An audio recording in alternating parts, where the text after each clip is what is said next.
పెళ్ళైనా పండగైనా వేడుక ఏదైనా పట్టు చీరల ప్రత్యేక వేదిక వారాహి సిల్క్స్.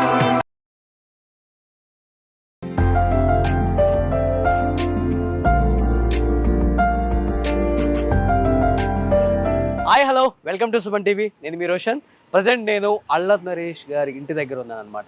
ఒకసారి అల్లరి నరేష్ గారి ఇంటికి వెళ్ళి చిన్నగా అసలుకి చిట్ చాట్ చేసుకుందాం అనమాట. అసలు ఏం చేస్తున్నారు ఏంటి, ఎందుకంటే మీకు తెలిసిందే ఈవీవి సత్యనారాయణ గారు ఎంత పెద్ద డైరెక్టరో, ఎలాంటి సినిమాలు తీశారు. ఒకప్పుడు కామెడీకి కేర్ ఆఫ్ అడ్రస్ అంటే ఆయన సినిమాలు మాత్రమే అని చెప్పుకోగలము. తర్వాత వాళ్ళ కొడుకుతో కూడా ఎన్నో సూపర్ డూపర్ హిట్స్ అందించారు ఆయన. సో ఇదే మన అల్లరి నరేష్ గారి ఇల్లు. అండ్ ఇదంతా కూడా ఒకప్పుడు వాళ్ళ ఆఫీస్ అండ్ ఇదంతా మొత్తం కంప్లీట్గా కితకితలు సినిమా కూడా ఇదే హౌస్లో జరిగింది. మీ అందరికీ తెలుసు కితకితలు చూసిన వాళ్ళైతే. సో మీకు ఫిల్మ్ నగర్కి వచ్చిన తర్వాత ఏ సినిమా రిలీజ్ అయ్యేటప్పుడు కానీ వాళ్ళ ఇంటి ముందు ఆయన పోస్టర్స్ ఉంటాయి అన్నమాట. సో అల్లరి నరేష్ గారు ఆల్మోస్ట్ వాళ్ళ నాన్నగారితో తీసిన సినిమాలన్నీ కూడా సూపర్ డూపర్ హిట్. దాదాపు 9 సినిమాలు తీస్తే 7 సినిమాలు వాళ్ళ నాన్నతో హిట్స్ కొట్టారనమాట. అండ్ ఒకసారి వెళ్దాం అల్లరి నరేష్ గారు ఏం చేస్తున్నారు ప్రజెంట్, అండ్ సినిమా ప్రమోషన్స్లో బిజీగా ఉన్న అల్లరి నరేష్ గారితో ఒకసారి మాట్లాడే ప్రయత్నం చేద్దాం. సో వాళ్ళ ఫాదర్ ఉన్నప్పుడు సో అది ఇది కంప్లీట్ ఓపెన్ ఉండేది అనమాట. ఇది ఆఫీస్, అది ఇల్లు అట్లా ఉండేది. ఒకసారి లోపలికి వెళ్ళి ఆయనతో మాట్లాడదాం. సో ఇవన్నీ ఈవీవి గారు సాధించిన కొన్ని అచీవ్మెంట్స్ మీకు కనపడుతున్నాయి అక్కడ. చాలా బాగుంది కావచ్చు. ప్రేమ ఖైదీ రామానాయుడు గారు అందించిన ఫస్ట్ పిక్చర్ ప్రేమ ఖైదీ. ఆ సినిమా తర్వాత మళ్ళీ వెనక్కి తిరిగి చూసుకుంది లేదు ఈవీవి సత్యనారాయణ గారు. అన్ని హిట్స్ అందించారు ఇండస్ట్రీకి. హలో బ్రదర్ కావచ్చు, ఏమైంది ఆవిడొచ్చింది కావచ్చు. అండ్ ఈ అవార్డ్స్తో పాటు కొన్ని ఈ మధ్య సాధించిన అల్లరి నరేష్ గారు అవార్డ్స్ కూడా ఇక్కడ మనకు కనిపిస్తున్నాయి. వాళ్ళ ఫాదర్తో ఆల్మోస్ట్ 9 సినిమాలు తీశారు అండ్ 7 సూపర్ డూపర్ హిట్స్ అనమాట ఇక్కడ కనిపిస్తున్నాయి. సుడిగాడు కావచ్చు, ఎవడగోలో వాడిది, అండ్ నాంది సూపర్ డూపర్ హిట్. అండ్ తర్వాత ఈ మధ్య నా స్వామి రంగా. సో ఇది కూడా కొన్ని ఆయన అవార్డ్స్ని ఇక్కడ వాళ్ళ ఫాదర్ అవార్డ్స్తో పెట్టుకున్నారు కాబట్టి ఒకసారి వీటి గురించి క్లియర్గా వాళ్ళ నాన్న సాధించిన అచీవ్మెంట్స్ గురించి అల్లరి నరేష్ గారు ఒకసారి తెలుసుకుందాం.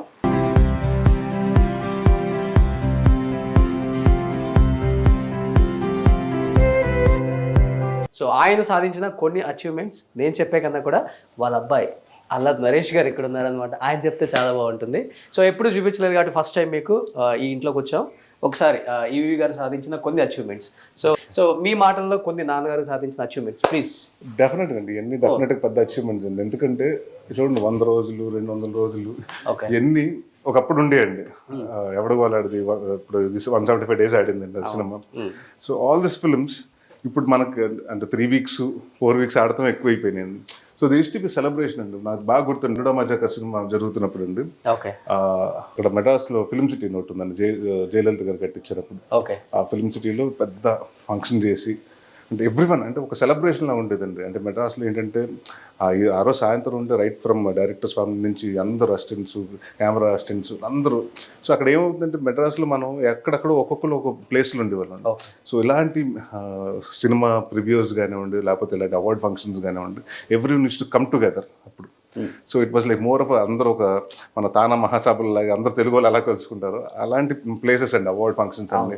So we use to enjoy it a lot. And I think I wish మళ్ళీ ఇలాంటి రోజులు రావాలి, మళ్ళీ అందరూ 100 రోజులు అంటే అట్లా 50 days. ఆయన తీసిన సినిమాల గురించి చెప్పుకోవాలంటే ఒక రోజు సరిపోదు. దీంట్లో నా ఫేవరెట్ సినిమా ఇంట్లో ఇల్లాలి వంటింటూ పేరాలి. లాట్ ఆఫ్ ఫిల్మ్స్ అండి. నాకు బాగా హలో బ్రదర్ ఇష్టం అండి. చాలా సినిమాలు ఉన్నాయి. ఏమండి ఆవిడ వచ్చిందా ఆ సినిమాలో నేను ఫస్ట్ చైల్డ్ ఆర్టిస్ట్ గా చేశా. మీరా ఏ క్యారెక్టర్? దాంట్లో హరీష్ గారికి అందరూ కూర్చొని చెప్తుండే అమ్మాయిలు అలా పడాయించాలని. సో దాంట్లో కయ్యూము నేను బాలాదిత్య దాంట్లో ఉంటానండి ఈ సినిమాలో. సో అప్పుడు సమ్మర్ హాలిడేస్ వస్తుందంటే అప్పుడు మెడ్రాస్లో షూటింగ్ జరుగుతుందంటే నాన్నగారు కూడా వెళ్ళా. అందరు ఉన్నారు చేస్తారు అని అంటే అప్పుడు ఆ ఏజ్లో మనకి ఇన్హిబిషన్స్ ఏముండగా చేసేస్తారు అన్నారు. So that was the film. And అన్నీ అండి ప్రేమ ఖైదీ, which whatever today we are, it's all about Ramanaidu గారు. బట్ మనుషులు ఉన్నప్పుడే చాలా కష్టం అవార్డ్స్ రివార్డ్స్ మెయింటైన్ చేయటం. అండ్ దట్టు నేనైతే ఒక 1000కి పైగా చేశాను చెన్నైలో కానీ, హైదరాబాద్లో కానీ, బెంగళూరులో కానీ. సాధించిన అచీవ్మెంట్స్ సేమ్ నాన్నగారు ఎలా అయితే మెయింటైన్ చేస్తారో నాన్నగారి ఇంటిని అలానే మెయింటైన్ చేస్తున్నారు. అది గ్రేట్ సార్. అది చాలా తక్కువ మందికి ఉంటుంది. ఇట్స్ లైక్ ట్రెజర్స్ అండి. This is all, it's not ఎందుకంటే రేపు నా పిల్లలకు కానివ్వండి, తర్వాత నా ఫ్యూచర్ మా అన్నయ్య పిల్లలకు కానివ్వండి, ఇదిగో దిస్ ఇస్ వాట్ అంటే వాళ్ళకి ఎలా నాన్నగారు ఎలా ఉంటారు, ఏం చేసేవారో తెలియదు. సో ఇవన్నీ చూసి ఎన్ని ఆయన సాధించారంటే for them this inspiration, for them to follow its foot steps or whatever. అంటే వస్తారా రారా ఇండస్ట్రీకి అది వాళ్ళ ఇష్టం ఉండదు దెమ్. సో బట్ మీరు అన్నట్టండి చాలా ఎప్పుడు వచ్చినా చాలా మంది ఇంటికి వచ్చినా ఒకప్పుడు భలే ఉండేది కదండి ఇండస్ట్రీలు, 100 రోజులు ఫంక్షన్స్ అన్ని ఇప్పుడు లేవు కదా అనుకుంటామండి. So that's one thing I miss అండి. సో దీంట్లో అప్పుడప్పుడు మీ కూడా వచ్చి యాడ్ అవుతుంది అనుకుంటా. మొన్న నా స్వామి రంగ వచ్చి యాడ్ అయిందండి. సుడిగాడు ఉంటుంది, సేమ టపాకాయ్, బాలుడు వెరీ గుడ్. నాతోనే ఆల్మోస్ట్ 7 హిట్ 9 సినిమాలు తీశారు కదా. 7 హిట్లు కొట్టారు. ఇలాంటి సుడిగాడు. నాన్నకి ఇష్టమైన సినిమా ఏంటి దీంట్లో?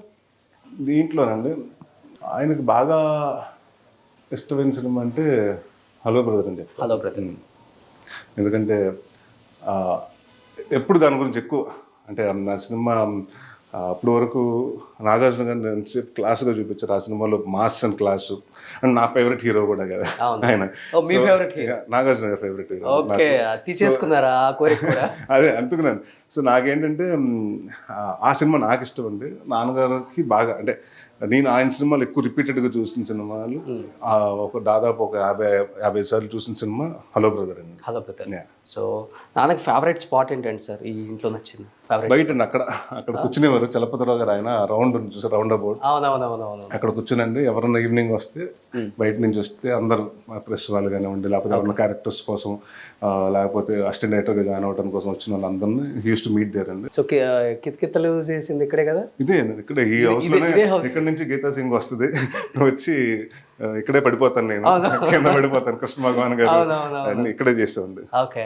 సో బికాస్ ఆ సినిమా ఏంటంటే we had a limited budget అండి. అందరూ ఏంటంటే గీతా సింగ్ హీరోయిన్ ఏంటి, కమర్షియల్ హీరోయిన్ కాకుండా ఒక ఎక్స్పెరిమెంట్ చేస్తున్నారు సో అని ఒక భయం పెట్టారండి. సో దెన్ వీ థాట్ అప్పుడు ఆ సినిమాకి నేను ఐ వాజ్ ఎగ్జిక్యూటివ్ ప్రొడ్యూసర్ అండి.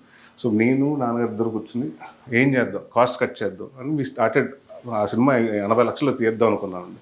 సో దానికోసం తీద్దాం అనుకున్నప్పుడు సాటర్డే ఎప్పుడు పండగలు సండేలు షూటింగ్లు పెట్టకూడదని. సో మనకు తెలిసిన ప్రాపర్టీస్, మనకు ఉన్న ప్రాపర్టీస్ వాడదు. ఎందుకంటే ఆ సినిమా కూడా 3 ఇంట్లో 4 ఇంట్లో జరిగే కదేనండి. సో మేజర్ పోర్షన్ ఇక్కడ పక్క గెస్ట్ హౌస్ ఉంటుంది, దాంట్లో తీయటం జరిగిందండి. ఓకే. సో నాన్న ఎంతో ఇష్టంగా కట్టించిన ఆ డ్రీమ్ హౌస్ ఎప్పుడు తీసుకెళ్తున్నారు? నన్ను తీసుకెళ్తాను, త్వరలో తీసుకెళ్తాను. ఈ సినిమా హిట్ తర్వాత ఆయిల్ తీసుకెళ్తాను తప్పకుండా. So congratulations and wish you good luck. Thank you sir. Thank you so much.